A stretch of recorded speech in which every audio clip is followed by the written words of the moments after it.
Allah subhanahu wa ta'ala wa jalla wala does not want us to, we should connected to magic, we should be connected to jinnat, we should connected to shayateen, we should connected to, for example, stones or stars or moon.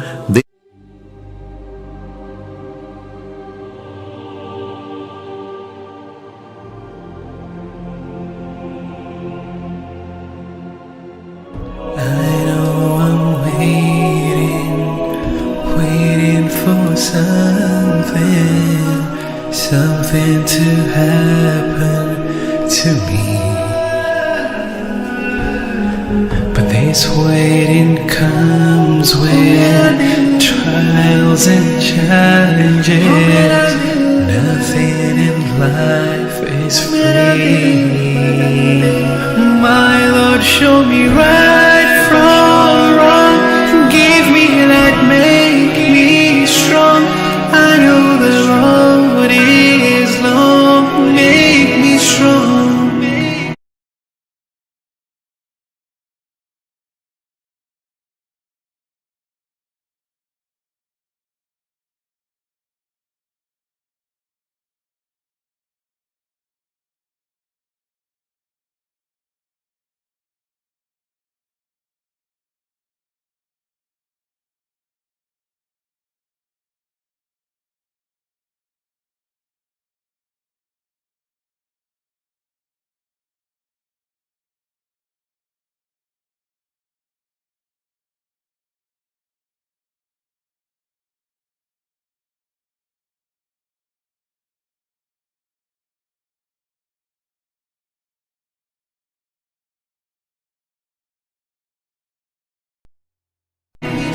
Sometimes it just gets to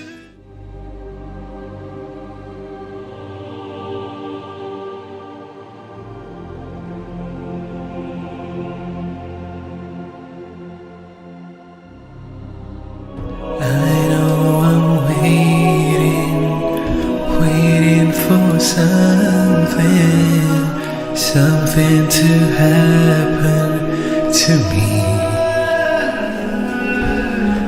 But this waiting comes with trials and challenges. Nothing in life is free. My Lord, show me right from wrong, give me that make me strong. I know the road is long, make me strong. Sometimes it just gets to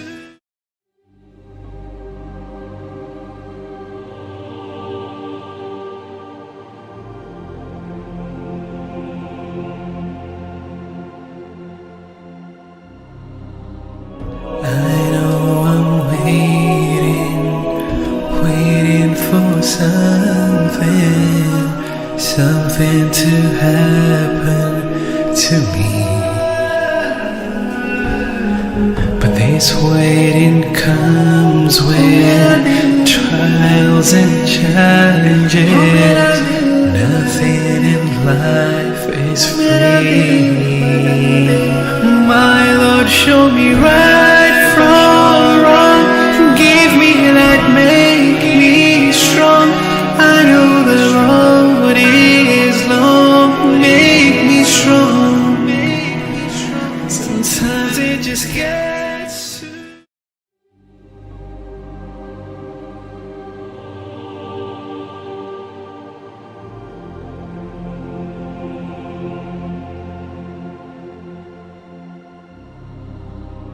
I know I'm waiting for something to happen to me. But this waiting comes with trials and challenges. Alhamdulillahi Rabbil Alameen. As-salatu was-salamu ala Rasulillahi wa ala alihi wa ashabihi ajma'in. Amma ba'd. As many of you know, the blessed month that we're in right now is called Sha'ban. and it's the month that's directly before Ramadan. And the month of Sha'ban, the literal translation of it is to separate, and to separate from, but from what? What separate from what? So a person should in this month separate from sins and their desires and come closer to Allah Azza wa Jal. And the reason why they should separate in this month is because if they do not separate in this month, then what's going to happen is the next month, which is Ramadan, they're still going to be doing the same sins. And that's one of the reasons why Sha'ban comes before Ramadan. And this is also a blessed month because it's attributed to Rasulullah sallallahu alaihi wasallam, and also the Ahl Bayt. There's many Ahl Bayt that was born in this month. Say now Imam Hussein radiallahu anhu was born in this month. Also another personality was also born in this month, and that was their blessed son, Sayyidina Ali Zainul Abidin. They were born on this month, on the 5th of this month. And Imam Zainul Abidin, they were a great personality, and they learnt, and they were a beacon of knowledge and light, and they were directly descended to Rasulullah sallallahu alaihi wasallam through their grandfather, who was Sayyidina Ali radiallahu anhu. Then they were the son of Imam Hussein, and because they had such close nisbah with such great personalities, that they were learned directly from these personalities, and they got the knowledge directly from these personalities. So imagine we here now in Hadith, and we get the knowledge through the Mashayikh and through Hadith. Imagine these people, they were the people that the Hadith actually came to directly from Rasulullah sallallahu alaihi wasallam with its light. So just imagine how much of a beacon of light that they were, and such knowledge and wisdom that they had.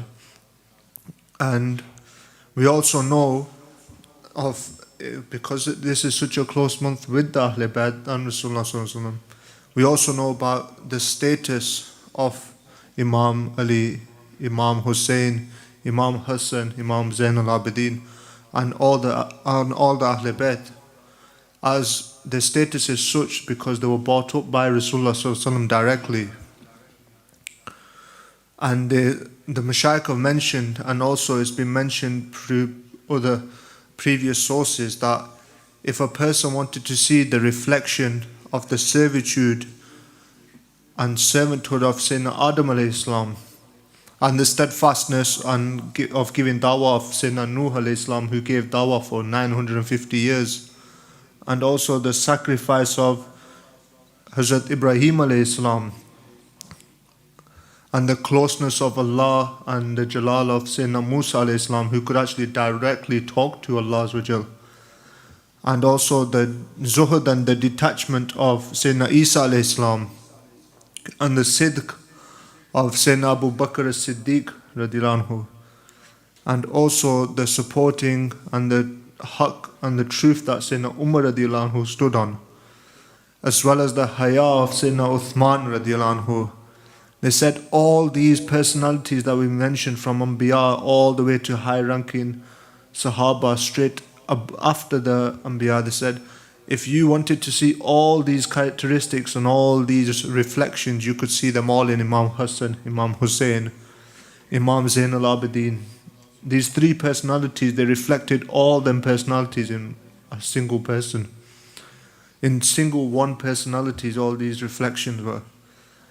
And as we know previously, the Mashayikh mentioned the stories and the difficulties that Imam Zainul Abidin went through. As you're fully aware, they were the witness of, they witnessed Karbala themselves, and witnessed all their family being slaughtered and martyred. They also witnessed the journey to Syria, where them zalims, they had Imam Hussein radiallahu anhu's blessed head Mubarak on a spear all the way there. They witnessed all of this, And then they were the only one male that survived, that went to, they were the only one male that survived Karbala. So they were the only, out of all their cousins, out of all their uncles, out of their father, out of their brothers, they were the only one that survived Karbala. And they went all the way back to Medina Sharif after Karbala, and they stayed there.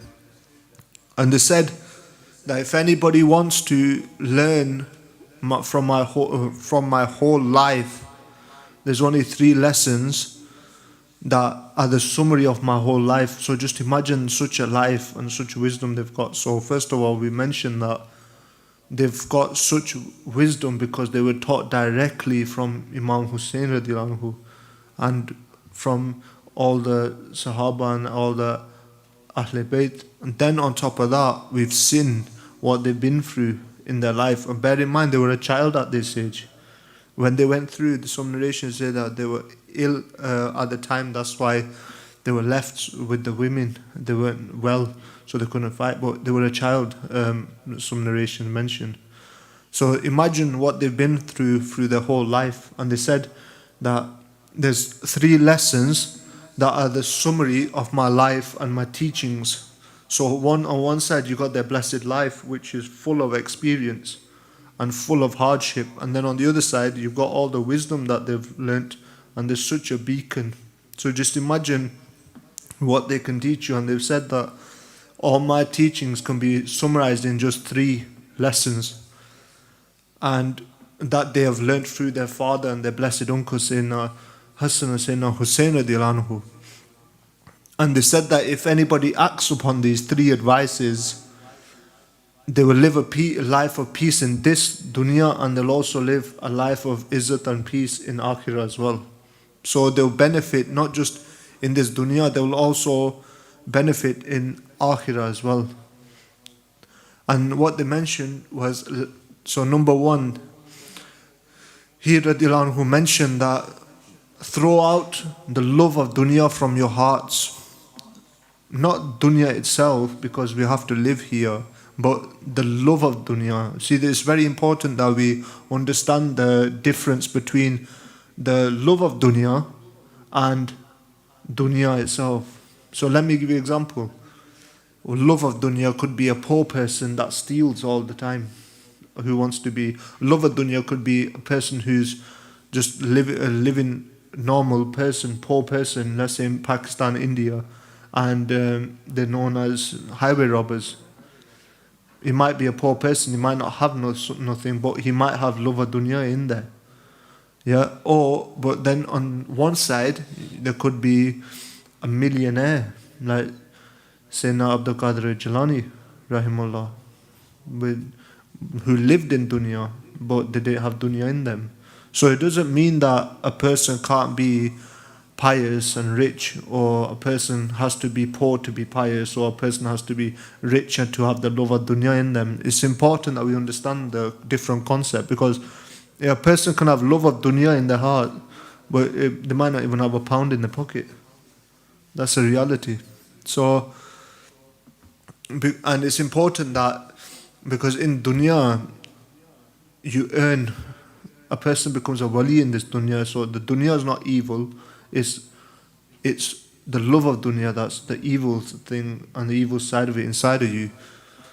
So a person should take that from their heart. So why is it that Sayyidina Imam Zain al-Abidin is mentioning that remove as their first lesson to remove the love of dunya from your heart?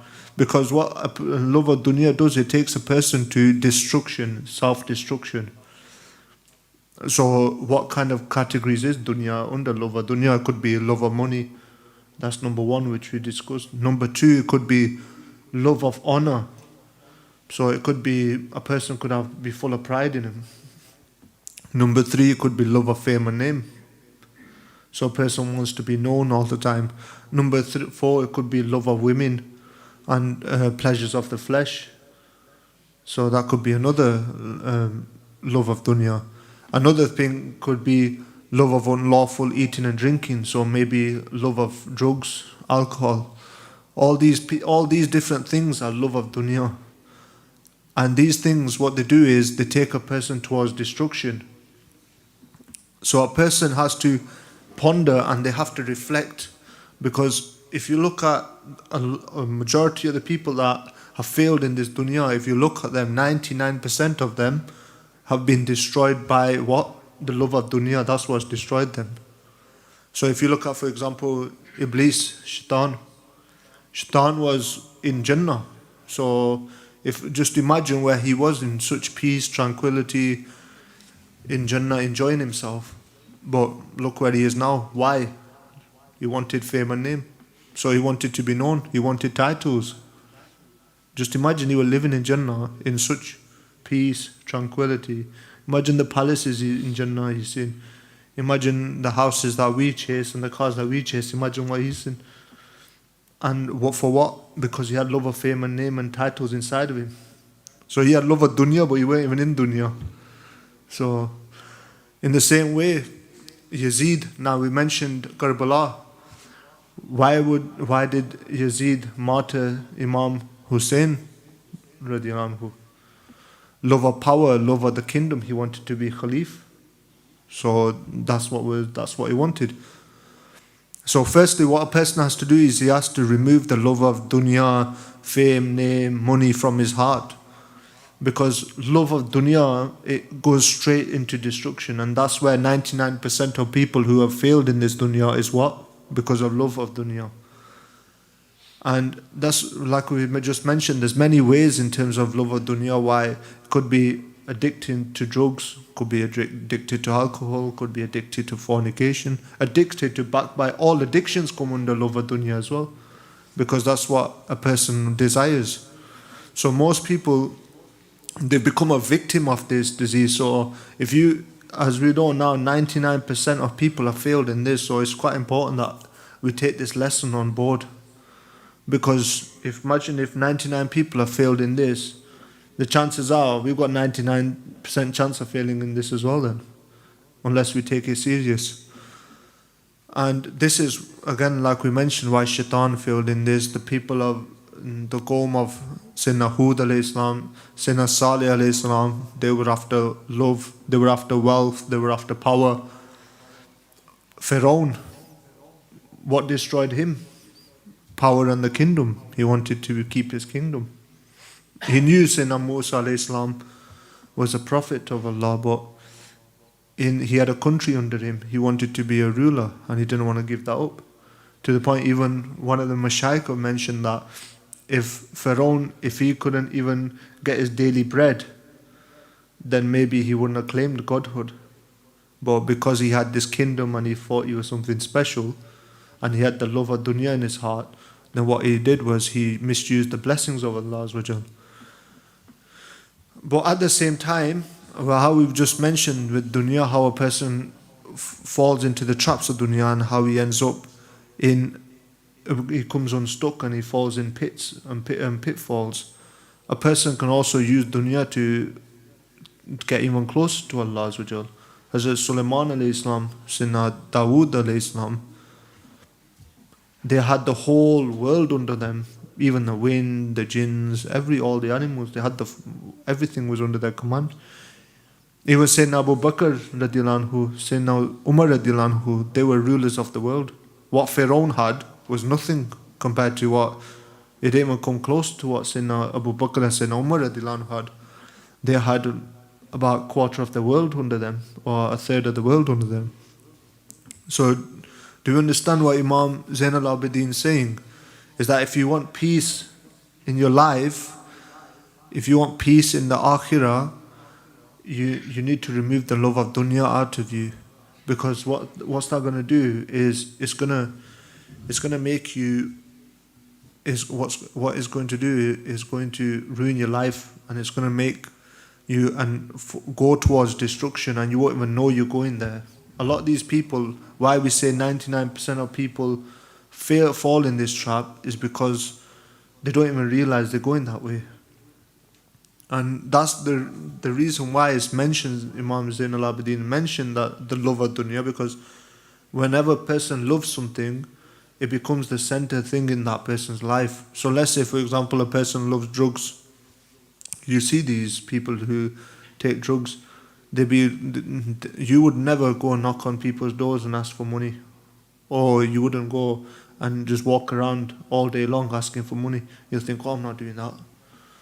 But because they love drugs, it forces you to do that.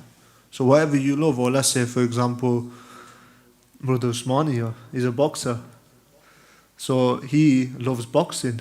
So he will get up at 4 in the morning and go for a run. I won't be able to do that. So whatever you love, it forces a person to do something. So if you love that thing, then what happens is, it's like it becomes like a Kaaba for you. Do you know how we got the physical Kaaba in Makkah Sharif? In the same way, you could say we got Kaaba in our heart. And whatever that Kaaba is, you do tawaf around it 24/7. So if your Kaaba is drugs, you will be doing tawaf around drugs 24/7. You'll be thinking from the minute you wake up to the minute you go to sleep. All you'll be doing is thinking about drugs. How am I going to get my next drug? How am I going to where am I going to get the money from? You see people, the healthy people, as soon as they form the addictions, what happens? They lose their teeth, they lose their hair, they go from being 15 stone to 5 stone. They're nothing. They're wearing kids' clothing. So in the same way, if you look, for example, even people who are addicted to women, an addiction of women, 24/7, they're just thinking about women. How are we going to get this girl? How are we going to do this? People who are after money, from the minute they wake up to the minute they go to sleep, they're after making money. So in the same way, whatever is very dangerous, because whatever love that you have in your heart, that's your whole life revolves around that. So it's very important that you remove it, so it takes you away from ruin and from failure. So in this is also Imam Zainul Abidin mentioned that removing this love of dunya is like it's like entering through the door to the house of peace, the palace of peace.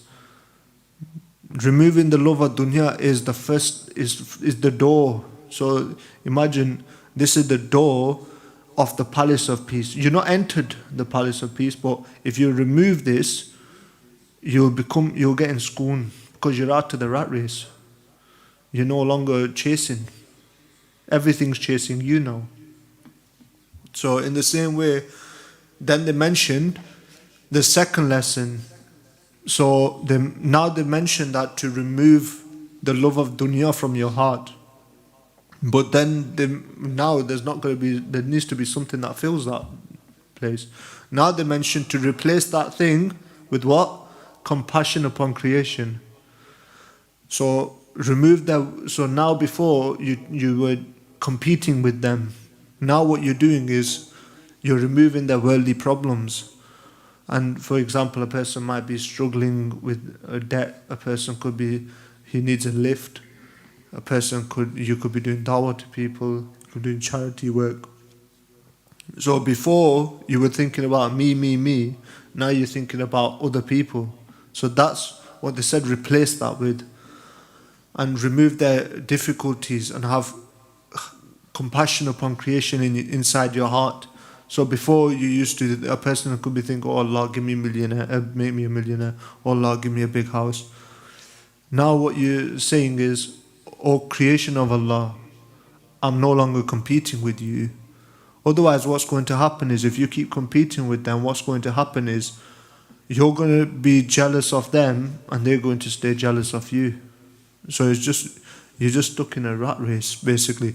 So when you have compassion upon them, instead of wanting the best house for yourself, wanting the best clothes, the best cars, having money in your pocket, having peace, you want them to have the best house, you want them to have the best clothes, the best cars, you want them to have money in their pocket, you want them to be at peace. As the Mashaka mentioned, the dunya, what is it? They mentioned that dunya is like a dog race, where you see dogs on the circuit. That's what dunya is. It's designed to keep you trapped. And they mentioned that people don't run with dogs. So a person should be careful. And Sayyidina Ali radiallahu anhu mentioned this, that the love of dunya is like a dead corpse. So just imagine How you get like a dead animal. You don't see them here, but you see them in other countries. You get them on the road, they got flies on them, they're just bones. And they said people who are running towards dunya is like example of dogs who are running towards these corpses. So when people are running like dogs towards something, a person should think, am I running with them, or am I competing with these people? Am I also in the race? And similarly, the Mashayikh have also mentioned that spiritually, that these people, you might see them as humans, these people who are like this, but in reality, these people that are addicted and they're running after these things, internally, they're like dogs, they're like animals. If you look, for example, here, people don't do this, but if you look at, for example, everyone's got family members here. If you go, everyone's got family in Pakistan, you know what happens, or in India, in Bangladesh, whenever someone dies, or the family, brothers, cousins, they'll go kill each other for that bit of land or that inheritance. So in the same way, spiritually, there's no difference. So Imam Zain al-Abidin mentioned that, so don't compete with creation on worldly matters, rather want goodness for them. So before you were saying, oh Allah, make me a millionaire, oh Allah, give me my, Allah, and please make my needs easy for me. Now you're saying, oh Allah, give them what they need. Oh Allah, have compassion upon them in the Akhirah. Oh Allah, Ya Rabb, when they die, let them die a good death. So now you're thinking about creation, you've replaced it. And so you should want goodness for them now in what? In dunya and in akhirah, like you want goodness for yourself. And they said what this does is it replaces the love of dunya and the love of yourself for the love of others. And that's the difference. So before you were happy in good clothes, now you're happy that they're in good clothes. Before you were happy that you've got a nice car, now you're happy they've got a nice car. But Rasulullah Sallallahu Alaihi Wasallam mentioned about this as well, as the Sahaba mentioned in the nearest meaning. I'm just doing commentary on the hadith, I'm not actually saying it.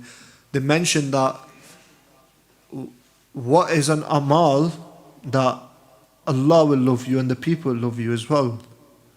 And there's Sallallahu Alaihi Wasallam mentioned to the nearest meaning that take dunya out of your heart and Allah will love you. And don't compete with people and creation will love you.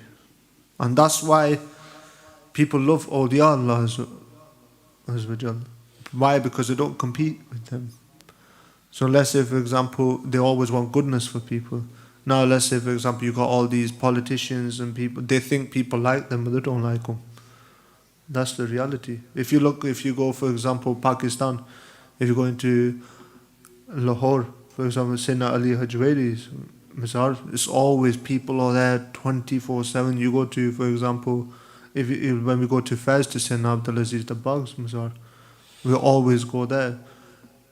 Who goes to the grave of Alexander the Great? Nobody even knows who he is, because it's over with. He's dust now. Nobody's bothered about him. Why? Because yes, he had, by 36 he had half the world, but after that he died, and he didn't take nothing with him. But with the awliya, because they don't compete, even people love them. Thousand years after Sayyidina Ghaus Pak, they passed away 1,000 years ago. We still talk about them today as if they're alive. In the same way, when you don't compete with people, then what will happen is, like Rasulullah Sallallahu Alaihi Wasallam mentioned, that if you don't compete with people, then people will love you. And if you don't have love of dunya in your heart, then Allah will love you. So you please, with the same, if you remove that love of dunya, what happens is, with that same thing, then you get Allah and you get the people as well. Then they mentioned the third lesson, and they mentioned that, as we mentioned as well, when this bayan started, we went over their life and what they went through. They went through Karbala, they went through, imagine witnessing their blessed father's head on a spear and going all the way to Syria from Karbala. It's not like now where you fly a plane and it'll take you 2-3 hours. It might have taken 3, 4, 5 days. It might have taken 2, 3 weeks. So imagine they're seeing all this. Thirdly, after that, they went to Medina Sharif alone. All their cousins, all their male cousins, maybe 30, 40 of them. Their blessed uncles, their blessed father, the blessed cousins, the blessed brothers, none of them with them.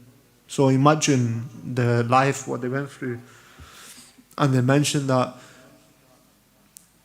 whatever difficulties harms you from creation, try to forgive them. So lesson number 1 is to remove the dunya from your heart.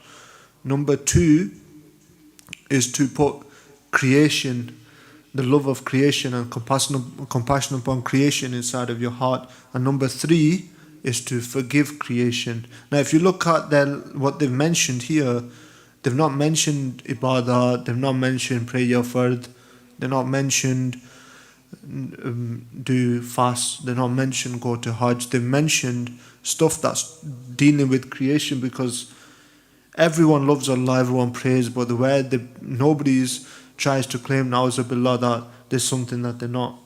Nobody tries to say, oh, I'm not praying, I don't need to pray, I'm Muslim, but why should I pray? Even people who don't pray, they say, oh, I feel bad that I'm not praying, because they know who Allah is, they know their relationship with Allah. But what happens is, where do people fail? It's the creation where people fail. Where's the test? The test is in the creation where the test is. Do you understand? So in the same way, look from their blessed life, from their blessed nasiyah, from their blessed wisdom, from their blessed life experience, what they're telling us. They've not mentioned creation, they've not mentioned Allah Azza wa Jal here once. Neither have they mentioned doing your fard, or neither have they mentioned doing amals, tasbih, doing zikr. They're mentioning, everything they're mentioning here is to do with what? Creation. So then what they say is, try to forgive whatever difficulties and harms reach you from creation, try to forgive them. And you might be thinking that you're doing a person a favor by forgiving them. Maybe you're right, but the reality is you're doing yourself a favor. And they're going to now explain why. They'll give you the background and wisdom behind why they say that. Because then it's mentioned that the Mashayikh mentioned, until you don't forgive a person, is torturing you. So let's say, for example, if someone's come to you 5 years ago, you had a disagreement with someone and they slapped you or they punched you. And every day you wake up and you think, oh, that guy, he slapped me, he punched me. But the reality of it is, every day you wake up and you have that feeling, what happens? That same feeling comes back. So what's it like? So it's like every morning you're waking yourself up with a slap. So that's not what you want to do. And that's what not forgiving someone does. Because that person could be waking up every morning, might have been a disagreement on this road. It might have been road rage. It might have been some person that you're never going to see. They've jumped out of the car, you've jumped out of the car, or you've been walking and you bumped into each other by accident, and next thing you know, he might have punched you or slapped you, or you might have punched someone else or slapped someone else. And then you both jumped in your car and you've gone your way, he's gone his way. Now just imagine if you're not forgiving that person, and every day you're waking up, it's been 5 years, and you're thinking about that slap, and you're thinking about that punch. That person probably don't even know you exist. He probably don't even know if you're dead, alive, if you're in the country, if you're in Bolton. He don't know. But you're thinking about it every single day. So what happens is you're torturing yourself. And the Mashayikh mentioned what it's like a wire. So imagine that from that person, it's like he's got a wire to your heart. So every time you have that, if you don't forgive that person, it's like every day he presses that button. And it's like he's coming all the way back to do it all again every single day. And then he's coming back, do it again, then he's going back. Until what? The Mashayikh mentioned what happens when you forgive a person, it's like you pull that wire out. He no longer has control of your emotions. And that's what happens. Just imagine if someone's done something, then you bump into them. What happens? All them emotions come straight back. oh, I remember he did this. And it's exactly like it's happening again. So once they press it, it's like it's torturing you over and over again. So what a person does, so Imam Zainul Abidin's mentioned that whenever harm reaches you, forgive the person, forgive the creation. And they said that it's a very difficult thing to do because of misunderstandings. Now just imagine, like, if someone's done really bad to you, maybe they've done something to your family member, maybe they've done something to you, and you're thinking, why should I forgive him? Why should I let him get away with that without any punishment, without any revenge, without anything that I can do back? Why should he not suffer without any suffering? Why should he go free and not me?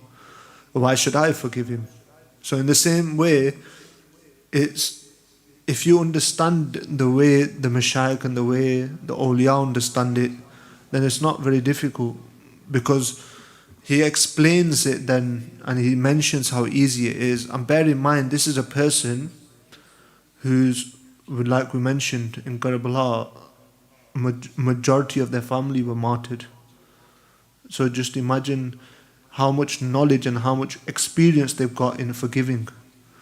And they mention that why people find it to forgive is that they think that the people has wronged us, he's harmed us. When we forgive him, it's like we're letting him free without any recompense, without any forgiveness, without any revenge. It's like we're letting him go free, and he might not even feel a thing whilst we've gone through all this pain. But it's confusion because they don't realize is when you forgive a person, that's the worst punishment that you can give to that person. The reason why it's the worst punishment, and he, Radiallahu anhu, mentioned that it's the greatest punishment that you can give a person. Why? Because the reason is, when someone has done wrong to you and oppressed you, you've become closer to Allah on that stage. As we know, we've heard from Hadith, and there's been a person who's oppressed, who's an oppressed person, be careful because their du'as are heard even if they're non-Muslim. So because Allah don't like some, and Allah is just, so in this day His creation as well, so He will take revenge on their behalf. So because it's Allah's help is with that person, and it's just the same with animals as well. So let's say, for example, we hear of two women who in the past scriptures we hear of two women, that one woman was a prostitute, and what did she do? There was a dog that was thirsty, and then she took her shoe off and put it down to the well and she fed the dog. What happened? Allah forgive her. The dog couldn't even say thank you to her. Dog can't talk. In the same way, we hear of another woman who used to worship Allah every day, every night, and she used to have a cat and she used to tie it up, and she didn't used to give it its rights, and she didn't used to feed it. She used to do zulm on it. What happened? She ended up in hell. So that neither did the cat do but the one. What does that show? That shows that if Allah, even if you forgive a person, doesn't mean Allah's forgiven him. So maybe if you forgive him, Allah might hold that person to account. So maybe on the Day of Judgment, Allah will get His own revenge. So let's say, for example, there's a live examples now you hear of people where two people have had disputes, or they've had an argument, or there's been some kind of violence where the person, they might be family members, so the one family member says, oh, it's okay, it's my brother, forget about it. But you hear the people, the government, they say, no, this is our case now. So even when you've forgiven the person, the government says and takes him to court and takes him to court and whatever punishment he gets. So in the same way, maybe you think that you've forgiven that person, but in reality, maybe Allah hasn't forgiven him. So that's worse. Imagine if a person's done something to you and you've took revenge on him, you're even. But just imagine if someone's done something to you and you've forgiven him, but then Allah's took revenge on him.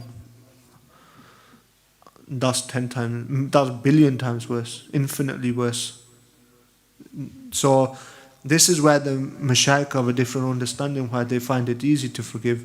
So just imagine if it's when it's a beloved of Allah. Imagine if it's a wali that a person is an enemy to. Imagine what you think Allah's going to let that go. It's not. Allah will get revenge. So you have forgiven, and you've forgiven your rights, but Allah does not forgive the rights, and Allah can do as He wills. So in the same way, Imam Zain al-Abidin is mentioning this, that if you have forgiven that person, what happens is you put that person in direct conflict with Allah Azza wa Jal. So then Allah takes revenge on that person, or if He chooses to forgive, that's up to Him. And then they mentioned that, and of the story. So what happened with their story when they saw their Blessed Father, what they went through. And they also mentioned that where they've lived through this experience.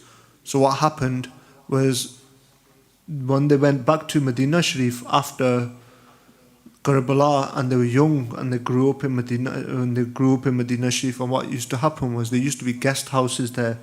So maybe now where you can get from Bolton to Birmingham in an hour, maybe before that was a 2-day journey, and maybe you used to stay somewhere in the middle. So maybe there was a person who was passing by Medina Sharif, and what they did do, they stayed at one of their guest houses. And then Imam Zain al-Abidin, what they did was, when the guest came, they realized exactly who this person was straight away. But what they did was they welcomed him, they fed him food, they gave him bedding. And then 2 days went, and this person now, he wanted to go. And when he went to the door, he had this feeling of guilt and sadness in his heart. And he said to Imam Zain al-Abidin, he said, I'm feeling sad. Imam Zain al-Abidin mentioned to him, why are you feeling sad for? He said, I'm not feeling good because of the character I've seen. Yeah? But I fear if I say something. And then Imam Zain al-Abidin said to him, no, say whatever you want to say. He said, I don't know whether you know, but I was the one of those people who cut and slaughtered your father, who killed your father in Karbala. That's why I'm not feeling good. I wanted to mention this to you. So just imagine, Imam Zain al-Abidin, he's come to his guest house, maybe after 30 years, maybe after 20 years, and now he's feeding him the best food, he's given him the best bedding, he's looked after him with a smile on his face. And he said then, Imam Zain al-Abidin said to him, replied to him, as soon as you came on the first day, at the first glance, I recognized that you were the killer of my father. He then mentioned, how could I forget you? He said, then he replied, what about the smile you've shown me? What about the best food you've given me?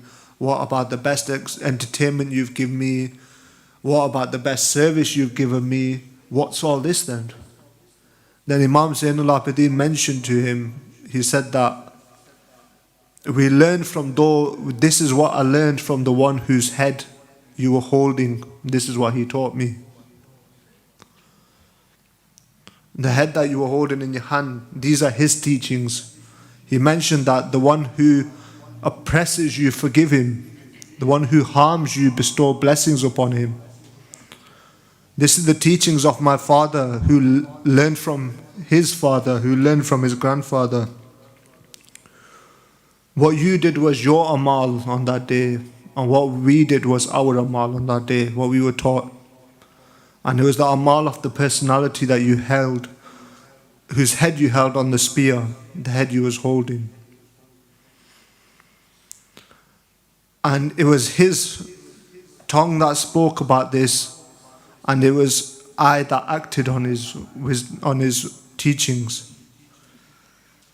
So this is Imam Zain al-Abidin actually saying, practically showing us in this incident how to forgive. And this is the best sadaqah that a person can give. This is what one of the Sahaba asked Rasulullah, they mentioned what is the best sadaqah a person can give. And they mentioned that the best sadaqah that a person can give is to look after and help, to look after and help someone, a family member who hates you and considers you an enemy and tries to destroy you, because that's where you get the most reward, because you're bringing that person closer even though he's your enemy. And like Imam Zain al-Abidin mentioned, I forgave Yazid and his people, but the reality of it is, then he mentioned that, will Allah forgive Yazid and his people for doing such a crime? Never. He'll be in hell forever. So he then mentions that if anyone learns and understands these three principles and lives his life according to these principles, he will find peace not just in this dunya, he'll find peace in akhirah as well. Otherwise, what will happen is you'll be competing with people till you die. And then what will happen is you'll be the failure like the other 99% of people who fail. Maybe 999%. Maybe we don't know how many. But if you got £10,000 and then you're chasing someone there'll always be someone who's got £20,000. If you got £20,000, there'll always be someone who's got £100,000. If you got £100,000, there'll always be someone who's got £200,000. If you got £1 million, there's always be someone who's got £2 million. It's never ending, this rat race. So once you're out of the race, only then a person can be in peace. As let's say, for example, you have on the football pitch, you have two teams, and then you have people let's say if you go to Old Trafford, there's 70,000 stadium, but there's only 22 people on the pitch. Now, be like the people who are the spectators in the stands, the 70,000. Don't be like the 22 that are competing. Be the one that's outside of it. Otherwise, what will happen is you'll end up also losing, because one team always loses. You can't always have everything. In the same way, if a person's walking, then they see a bike, and then they say, oh, I might want that bike. Then they get the bike. Then what happens? Then they're on the bike riding. Then they'll see a motorbike. Oh, this is a bit difficult riding this bike. I find it easier on motorbike. You don't have to do nothing. So they'll get the motorbike. Then now what happens? Someone goes past in a car. And then in the car, you'll see someone who's got a better car. And then now what happens? You see, it's never going to end. You're going to constantly be chasing. You hear these rich people, these billionaires, they'll be buying £150 million yachts. We're bothered about 40 grand AMG. But it never ends. You'll keep on going until what? Until you reach the grave. And this is also the reason why we mentioned Imam Zain al-Abidin, because they were also one of the Mashaykh on the Shajara of the Tareeqah. They are of who all this come from. So all these same teachings are alive today, as you can see them. But just imagine from 3 teachings of theirs, which took less than half an hour. Imagine if you just practice them, how much success a person can get. So inshallah, we should try our best in this month to prepare for next month, because otherwise what's going to happen is next month is going to come, and then what's going to happen is you're not going to change, and then Eid's going to come and you will like, I wasted another Ramadan. It's like Groundhog Day. It's been 10-15 years that so many people have been through the same circle, that every single Ramadan comes, then what they do is they say, right, as soon as Ramadan finishes, right, next Ramadan I'm going to try harder. Then same thing, shaitan traps you again and again. So if a person wants to try, it's like, you know how we have in Salah, we have Fard Salah, then we have the Sunnah Salah. And what's the Sunnah? It's the practice, maybe before 2 Sunnah before Fajr, then we have Sunnah before Zohar, Sunnah before Isha, and we have Sunnah after Asr. We have Sunnah before Asr, we have Sunnah after Maghrib. So what happens there is the Sunnah, it protects the what? The Fard. So when you pray the Sunnah, then what happens is it gets you in the mindset. In the same way, the Sunnah of Ramadan is Sha'ban. So this is where, like the Prophet ﷺ mentioned, that this is where this is their blessed month. And our blessed mother Aisha radiallahu anha, Mu'mineen Aisha radiallahu anha, mentioned that there's not a month that Rasulullah ﷺ used to fast more in than in Sha'ban, then obviously excluding Ramadan. So a person should try to see this just how they see it's important. Nobody who prays Maghrib 3 first and leaves the masjid without praying the 2 Sunnah.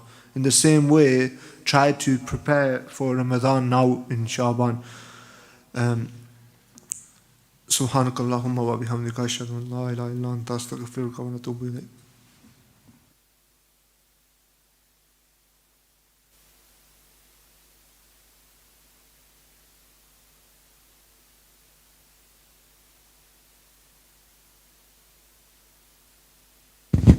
That this blessed personality of Sayyidina Imam Ali bin Hussein Zainul Abidin radiallahu ta'ala anhuma, that they had these 3 blessed qualities. But how do we bring these 3 blessed qualities practically into our lives? What is the easiest way to benefit from these sages and these blessed teachers? Not only were they blessed teachers, but imagine how much heart and how much and how much personality that these people had, that they witnessed not only a massacre, but a massacre of the blessed family of the Prophet ﷺ. And to witness such act, and then to come out of such act, and still achieve the pleasure of Allah subhanahu wa ta'ala to one of the highest degrees after the prophets and companions. So how do we bring these blessed teachings into our lives and benefit from these? Alhamdulillah, there is a course, a systemized way of how we can do this, step by step. Firstly, a person begins with their tongue, then their eyes, and then completing their bodily organs. Then a person moves on to their mind and then their heart. But firstly, a person understands and realizes what their purpose of life is. So this is a rhetorical question, that what is our purpose in life? Where are we going? What are we doing on this planet? And where have we come from? Really, if a person thinks about these, and if a person cannot satisfy these answers, then what is different from us and the other creation then? What is different from us and the creation of the clouds or the heavens or any other creation or the animals really? The animals are just roaming around. So for those who want to know the answer to this, then inshallah, please come and approach myself after the majlis, and we can sit down, and for however long the person says, whether that's 10 minutes, whether that's 5 minutes, whether that's 20 minutes or even an hour or more, we can sit down and discuss and come to some answers, inshallah, and really begin this course, begin this path to Allah subhanahu wa ta'ala, step by step.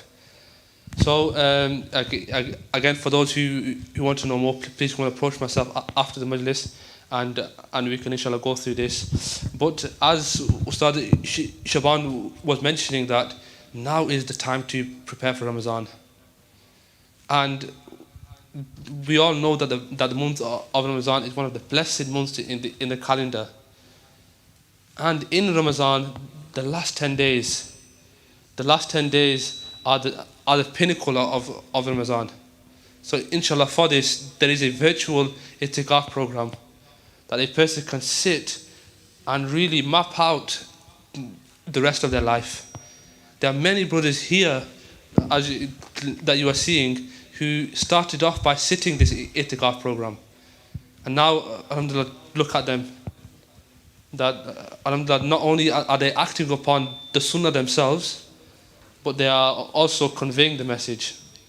So for those who want to know more details on how to register, then inshallah please keep an eye out on the Facebook pages, and please come and approach myself or Brother Umair or even Brother Sha'ban, and we can get you signed up inshallah.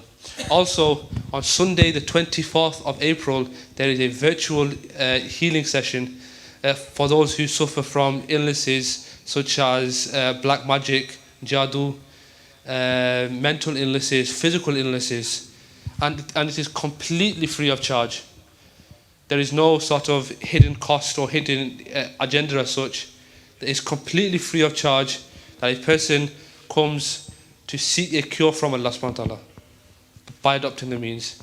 Again, for those who want to register, please take a look at the Facebook pages and register through there. If you're not on Facebook and you want to register, please come and approach myself, and we'll get you registered for that inshallah. Now inshallah we'll be doing the zikr majlis, so if everyone can stand up and let some blood through to the legs and become more fresh.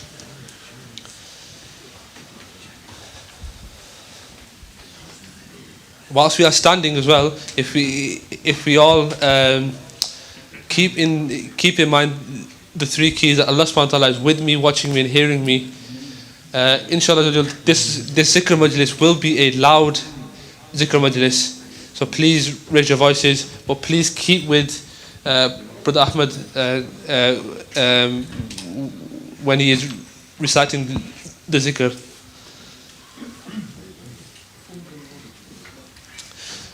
And inshallah after the zikr majlis there will be Salat al-Isha, and after Salat al-Isha inshallah there will be food served upstairs, so please partake in that as well. Now inshallah everyone can be seated, and again if the brothers can come forward and create a nice neat semicircle. For those at the back as well, please can you come forward and refresh the three keys. Allah subhanahu wa ta'ala is with me, watching me and hearing me, and refresh the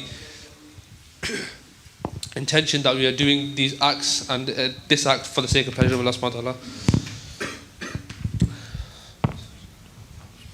Jazakallah khair.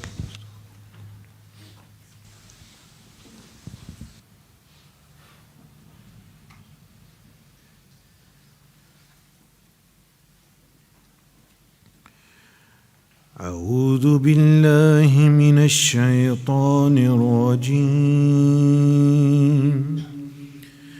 بسم الله الرحمن الرحيم. الحمد لله رب العالمين الرحمن الرحيم مالك يوم الدين إياك نعبد وإياك نستعين اهدنا الصراط المستقيم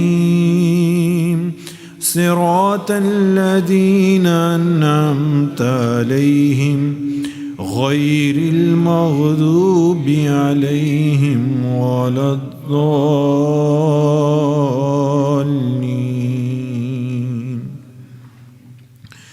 الله لا إله إلا هو الحي القيوم لا تأخذه سنة ولا نوم له ما في السماوات وما في الأرض من ذا الذي يشفع عنده إلا بإذنه يعلم ما بين أيديهم وما خلفهم ولا يحيطون بشيء من علمه إلا بما شاء وسع كرسيه السماوات والأرض ولا يؤوده حفظهما وهو العلي العظيم. بسم الله الرحمن الرحيم. قل هو الله أحد الله الصمد لم يلد ولم يولد ولم يكن له كفوا أحد. بسم الله الرحمن الرحيم. قل هو الله أحد الله الصمد لم يلد ولم يولد ولم يكن له كفوا أحد. بسم الله الرحمن الرحيم.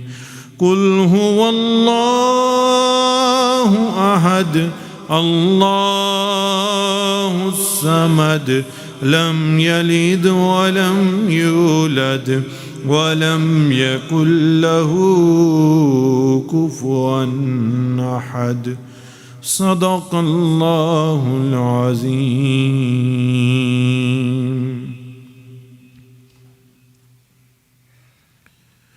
إن الله وملائكته يصلون على النبي يا أيها الذين آمنوا صلوا عليه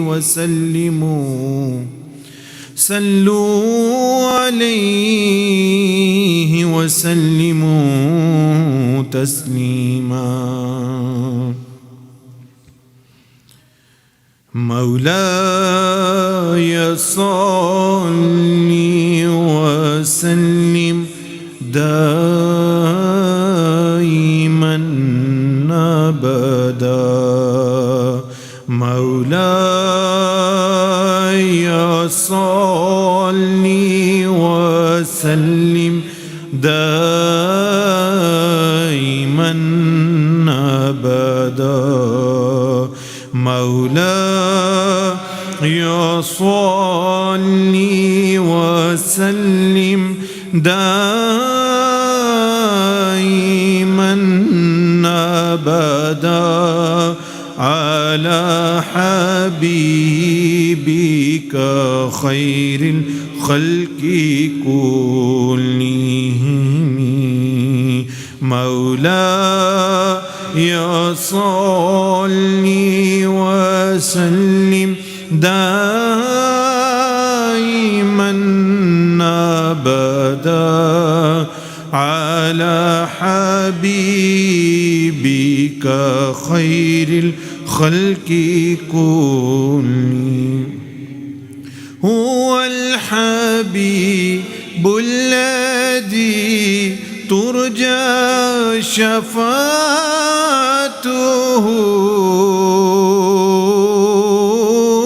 هو الحبيب الذي ترجى شفاعته لكل حول من الأهوال مقتهم. لكل حول من الأهوال مقتهم. مولاي صل وسلم دائما أبدا على حبيبك خير الخلق كلهم. مولاي صل وسلم دائما أبدا على محمد سيد الكونين والثقلين محمد سيد الكونين والثقلين والفريقين من قرب ومن نجم مولاي صل وسلم دائما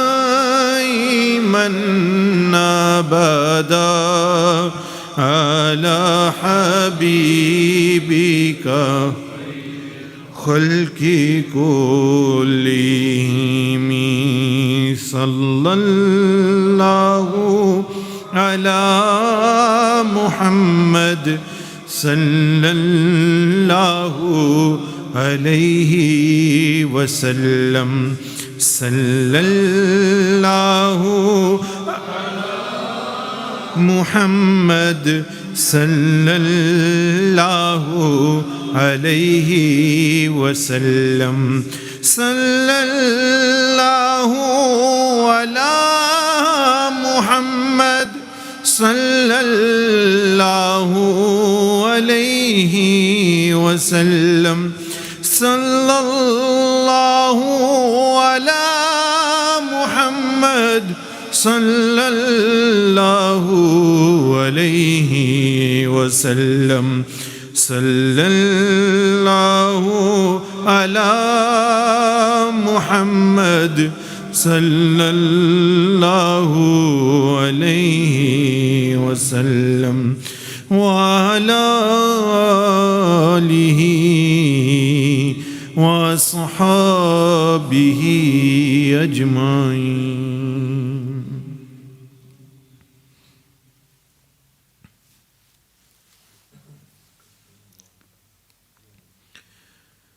إن الله أعوذ بالله من الشيطان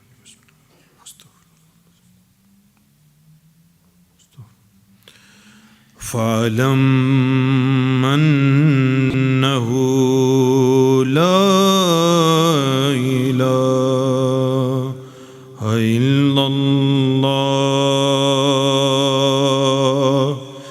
محمد رسول الله فاعلم أنه لا إله إلا الله لا إله إلا الله لا إله إلا الله لا إله إلا الله لا إله إلا الله لا إله إلا الله لا إله إلا الله لا إله إلا الله لا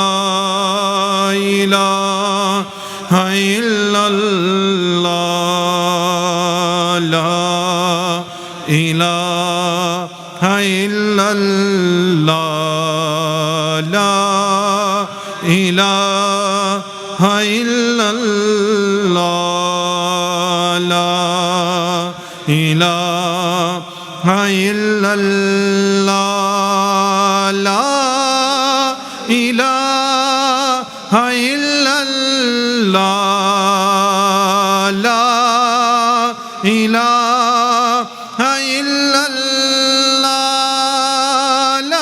لا إله إلا الله لا إله إلا الله إلا